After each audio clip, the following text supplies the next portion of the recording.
Hello ఏమండి? ఎలా ఉందిరా? పర్లేదు. ఏం పని చేసావు నువ్వు? ఎంత పని చేసావు? నాకు అందుకే అడిగి తీసుకెళ్ళి నా మాట వినవు నువ్వు. నువ్వు పని చెయ్యి. ఆడికి కూడా ఏదో అయిపోయి ఉండేది. ఇప్పుడు ఎలాగుండే నీ ఒంట్లో ఎలాగుంది? హలో, ఒంట్లో ఎలాగుంది? తలకు దెబ్బ తగిలింది. తల అంతా నొప్పిగా ఉంది. కానీ నేను ఇప్పుడు హాస్పిటల్లో పెట్టారా మీకు? ఇట్లా ఉన్నాను. ఎక్కడ తీసుకెళ్తున్నారో తెలియదు. అంబులెన్స్ లో ఉన్నావా? రామాచలం నీ వెనక వస్తున్నాడు, దగ్గరికి వచ్చాడు. ఎవరు? రామాచలం ఆల్రెడీ వచ్చాడు. ఈడు కూడా వస్తున్నారు. ఎవరు? అవినాష్ కూడా వస్తున్నాడు. పద్మాకు పంపిస్తున్నాను. నువ్వేం వరి అవ్వకు. నువ్వు అక్కడ చెప్పు. దీన్ని ఏం చెప్తానంటే, నేను కావాలనే సూసైడ్ చేసుకోవాలని చూపించాను. ఆమె దువ్వాడబాణి చేసినటువంటి అరాచకం 4 రోజులుగా చేస్తున్నటువంటిది నేను చనిపోవాలని నేను గుర్తిస్తాను చెప్పాయి. అదొకటే మాట. అదొకటే మాట చెప్పేసి నువ్వు అలా ఎందుకు? నేను డాక్టర్, ఇవన్నీ నేను చూస్తాను. కావాలని అందరూ వస్తే నేను పర్వాలేదు, డోంట్ వరీ. ఈ మనస్తాపానికి చెంది నేను హైవేలో వెళ్ళి గుద్ది చచ్చిపోదాం అనుకున్నాను. నన్ను ఎవరు కాపాడుతారు? అదేవాడు కారణం దువ్వాడవాడి. ప్రెస్ కి పంపించండి. చేతికి ఇప్పుడే చెప్తాను. నేను దిగినప్పటికే. ఎవరికి? ప్రెస్ కి. నువ్వు ఎమోషనల్ కావకు. నువ్వు స్లోగా చనిపోవాలనుకున్నాను. ఇప్పటికీ నేను అంతే, పంపించండి. చెప్తాను ఇప్పుడే. యాక్సిడెంట్ తప్పింది అనేసి యాక్సిడెంట్ చనిపోదామని నాకు నేనే చూపించాను. అభికి చెప్పి అర్జెంట్ గా జీహెచ్కి పంపించమని. బానే ఉన్నాను. ఎయిర్ బెలూన్స్ అన్ని ఓపెన్ అయ్యాయి.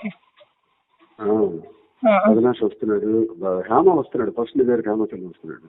ఫస్ట్ డ్రెస్ వాళ్ళకి అవినాష్ చెప్పి జీహెచ్కి అర్జెంట్ గా వెళ్ళమనండి. సూసైడ్ అటెంప్ట్ చేసిందని చెప్పి మనండి. అభికి ఎవరికి ఒకరికి చాలు. నీ దగ్గరికి అర్జెంట్ గా నేను ఆల్రెడీ మెసేజ్ పాస్ చేయించేస్తాను. చేసి త్వరగా చేసి చెప్తాను. త్వరగా చేసి. అలాగే బానే ఉన్నాను. తలకి కొంచెం స్వెల్లింగ్ ఉంది అంతే, ఇంకేం లేదు. కొంచెం లిప్స్ కి దెబ్బ తగిలి బ్లడ్ వచ్చింది అంతే. కారు స్క్రీన్ బట్టి నీకు మేజర్ అయిపోతుంది. కారు బాగా బాల్తో పెడిపోయింది కదా. ఆ రోడ్ నుంచి ఈ రోడ్ కి పల్టీ కొట్టేసి ఏంటో మరి లక్కీగా ఎవరో వచ్చారు. లేకపోతే పెట్రోల్ లీక్ అయిపోయి లోపల అంతా గ్యాస్ ఫామ్ అయిపోయింది. ఊపిరి తీసుకోలేకపోయాను. నువ్వన్నీ మాట్లాడుతాను ముందు ప్రశాంతంగా ఉంది. హాస్పిటల్ వచ్చారు. హాస్పిటల్ దగ్గర అందరూ వస్తారు. నా ఫోన్స్ ఎక్కడ ఉన్నాయో తెలీదు. ఫోన్ అన్ని నా ఒక కానిస్టేబుల్ దగ్గర ఉంది, నాకు ఇస్తాడు. గోల్డ్ కూడా ఉంది దాంట్లో, అంతా చూడమని. అవన్నీ తీస్తాను కానిస్టేబుల్ ద్వారా. ఓకే. పద్మ కూడా వస్తుంది, అవినాష్ వస్తున్నాడు, ఝాన్సీ ఆంటీ కూడా వస్తున్నారు అన్నాను. ఓకే అనుకుంటున్నాను. క్షణకాలంలో ఆ నిర్ణయం కొంచెం ఆత్మహత్య తప్పే తెలుసు. కానీ నా ఫేస్లో ఉంటే తెలుస్తుంది ఎవరికైనా పెయిన్. ఎవరైనా పిల్లలు వచ్చి అలా అడిగితే ఎంత బాధగా ఉంటుందో తెలుస్తుంది. బట్ దీన్ని కూడా రాజకీయం చేయాలని చూశారు లోపల. మిమ్మల్ని కూడా ఎలా చేయలేదు చూశారు కదా మీరే. ఎవరిని కూడా ఎలా చేయలేదు. మీడియాని ఎలా చేయకుండా లోపల చేయాల్సినంత ఇక్కడ సీక్రెసీ ఏముందో అడగండి మీరు పోలీసులకి. మీడియాకి ఎందుకు మీకు ఎలా చేయలేదు? మిమ్మల్ని మీకు ఎందుకు ఎలా చేయలేదు? మీడియాకి ఏంటో బ్లడ్ అంతా శాంపిల్స్ తీసుకున్నారు. మరి నేను ఇవ్వనన్నా మీడియాకి రమ్మానండి, మీడియా సమక్షంలో మీరు టెస్టులు చేయండి అంటే ఒప్పుకోలేదు. అట్లీస్ట్ మా ఫోన్లో మేము వీడియో తీస్తాము, మీరు మాకు ఎందుకు టెస్టులు చేస్తున్నారంటే దానికి ఒప్పుకోలేదు. మరి మీరు వాళ్ళకి అడగండి మిమ్మల్ని ఎందుకు ఎలా చేయలేదు. మీకు రైట్ ఉంది కదా, వచ్చే రైట్. అంత సీక్రెట్గా నాకు ఇంతమంది పెట్టి ఇంతమందితో చేయాల్సినంత అవసరం ఏముంది? డాక్టర్ని ఒకళ్ళు ఉంటే సరిపోతుంది కదా. ఇంతమంది పెట్టి ఏదో క్రైమ్ మర్డర్ లాగా నేనేదో సూసైడ్ చేసుకుని నేను అడ్మిట్ అయితే నేనేదో మర్డర్ చేసి వచ్చినట్టు వీళ్ళంతా బిహేవ్ చేస్తారు లోపల. ఈవెన్ ఫోన్స్ కూడా అడుగుతున్నారు నావి. నా ఫోన్స్ ఎక్కడ ఉన్నాయో నాకు తెలియదు ఇవ్వడానికి. మరి అవి మీరు వాళ్ళని క్వశ్చన్ చేయాలి. మొబైల్ డ్రైవింగ్ నేను ఫోన్ కూడా మాట్లాడలేదండి. ఫోన్ మాట్లాడాక నేను నేర్చుకుంటూ వచ్చాను. నేను అప్పటి నుంచి నేర్చుకుంటూ వస్తున్నాను. లేదండి, ఎవరు నన్ను తెచ్చారో కూడా తెలీదు. నన్ను లోపల డోర్స్ లాక్ అయిపోయి కాసేపు బ్రీతింగ్ కూడా అందలేదు నాకు.